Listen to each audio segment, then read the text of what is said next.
Hello, HeadStrong team. Welcome to another episode of Becoming Headstrong. This is Dr. Nicole Detling. You know, we live in a pretty stressful time with the pandemic going on and things that are happening in this world. And I currently am working on a second book, which is pretty exciting for me, with a colleague slash friend of mine. And it is on our work in resiliency. For about 10 years now, I've been doing workshops on how to become more resilient, whether it's through leadership, resiliency in leadership, or resiliency during crisis. That's actually what I've been doing the past few months. But it's based on a lot of research that I did when I was a professor at the University of Utah, as well as a lot of the current research that has come out since that time. And one of the things we're finding is that one of the biggest, best, easiest, most effective ways to increase your resiliency is through gratitude. And I know that's something that a lot of people are talking about right now, but I wanted to bring you in this episode some of the latest science so that you can decide for yourself how you can be a little more resilient through gratitude. So one of the things that happens when we are going through difficulties and when we're highly stressed is that our body releases all kinds of different chemicals and hormones. And so our body biochemistry actually changes. Now, the main stress chemical that can cause us a lot of health problems down the road is cortisol. Now, don't give cortisol too bad of a rap because frankly, we need it to survive. In fact, our bodies cannot survive longer than 7 days without cortisol. So we do need that in our systems. But chronic high levels of cortisol that's released over a period of time. So we're talking high levels of stress over a period of time, chronic levels of cortisol have been correlated with higher levels of heart disease, diabetes, obesity, and even cancer. And so what we're finding as a society is that we are literally killing ourselves with stress. Literally killing ourselves because we are so dang stressed. And in this world right now, there are so many reasons to be stressed. The world just looks so different and it just doesn't seem to be going back to normal anytime soon. I know a lot of people that I've talked to recently have really been struggling with this. They did fairly well at the beginning and just kept powering through, but as it wears on, that chronic stress is starting to really have impacts on us. So what we know through the research is that gratitude is one of the most easiest, effective ways that you can counteract some of the stress in your body. And gratitude is kind of a catch-all phrase now.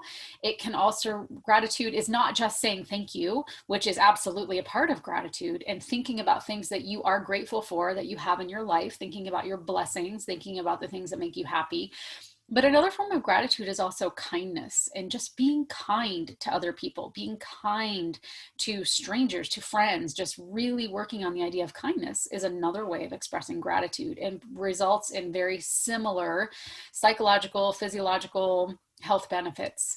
So what does it mean? What does it look like? How can we do it? If you're interested in looking more into this, one of the probably the best website that I have found that really explains it and gives a whole bunch of information is if you go to positivepsychology.com backslash neuroscience dash of dash gratitude. So positivepsychology.com backslash neuroscience dash of dash gratitude.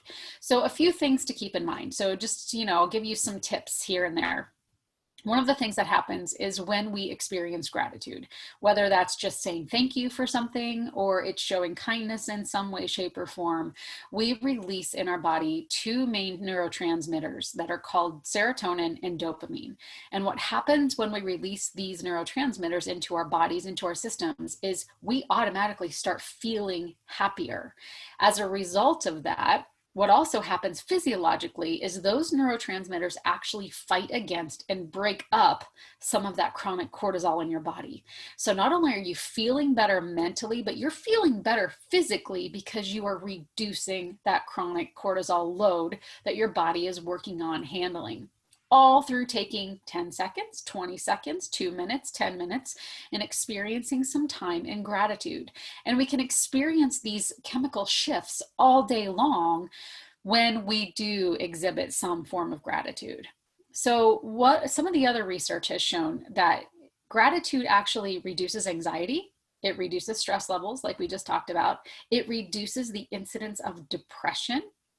Okay, kind of a big deal right now as well. It can increase your sleep quality by 25%. And I know that a lot of people are having trouble sleeping right now. I've even been through some sleep stuff recently and just, really working on sleeping and the importance of sleep. I know Justine did a podcast episode on that a while ago. Maybe we can bring another one back in to talk about the importance of sleep if you're interested in that. But really, sleep is kind of a foundation for everything else that's happening in life. And actually, sleep helps you with stress too. So gratitude can help you sleep better, which then can also help you with stress. So you get a double whammy on that one. But looking forward, it increases happiness by 10%. Increases happiness by 10%. Who doesn't want to be 10% happier? Right? So the idea is that gratitude is actually what brings us happiness. We don't wait to be happy, or we don't wait to feel grateful because we're happy. We show gratitude and we experience gratitude, and happiness is a result of that. So I'll give you a couple of quick tips and tricks on how to bring this into your everyday life, which in ways that aren't going to be so difficult for you and things that don't take a ton of time. But I want to start with one of the things that I do when I do a lot of public speaking is what's called the joy of loving kindness. It's a 10-second gratitude exercise. It's about as simple as it comes. But before we even do that, check in with yourself right now, and on a scale of 0 to 10, just kind of give yourself a number for how you're feeling. So 0 would be worst day ever, 10 is best day ever, 5 is your average day, okay? So for you right now, scale of 0 to 10, how are you feeling? Give yourself a number there. Okay, now 10-second exercise. I want you to think of 2 different people in your life, or maybe if you're driving and listening to this, 2 people that you see on the sidewalk, you don't even know who they are, or maybe 2 people that you're about to engage with, 2 people you just engaged with, whomever it may be, doesn't even matter who it is. But I want you to conjure up a picture of each of these people one at a time and fill in this blank. I truly wish for that person to be happy today. Do that with 2 different people. If you know their names, use their names, but just take 10 seconds, 5 seconds each, and truly, genuinely feel and exhibit that kindness for that person.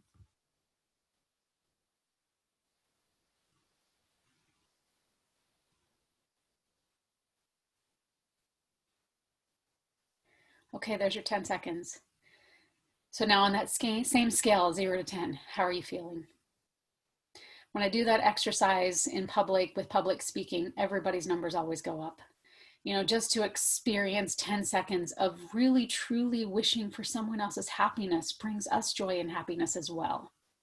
What we know through the science and the research is that the more time we can spend in true moments like that, connecting with other people, wishing for happiness with other people, when we take a step back from our stress and we truly experience gratitude, our brains cannot feel stressed and blessed at the same time. We cannot truly process on that high level gratitude and stress simultaneously. So the next time you feel super stressed, pause, take a breath, take a step back, and do the 10-second joy of loving kindness exercise. What's super cool about it is that we're connecting to other people. It's not even about us, yet we get the biochemical, physical, mental benefits as well. I'll do more podcast episodes on this one coming up, but I do want to leave you there today to just, a couple of times a day. If you're going into a meeting that you're particularly stressed about, before you go into the room, pause, think about 2 people in the room, think about experiencing or truly wishing for their happiness, especially if it's somebody you're having difficulty with, okay? Or maybe if it's, you're just in one of those modes where nothing's going right, just take a breath, take a step back, think of 2 people you love. It doesn't matter who it is. What matters is that you truly experience that. And experiencing that can and will change your biochemistry, can and will help improve your physical and mental health moving forward. Remember, helps reduce anxiety levels, helps you sleep better, helps reduce depression levels, something we can all experience right now. So go enjoy your gratitude. And I'm going to leave you by saying today, I truly wish for you, the listener, to be happy today.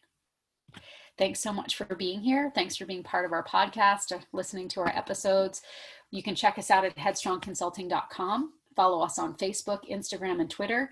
And you can also leave us a review and share the podcast. We would really appreciate that. Thank you so much and have a great day.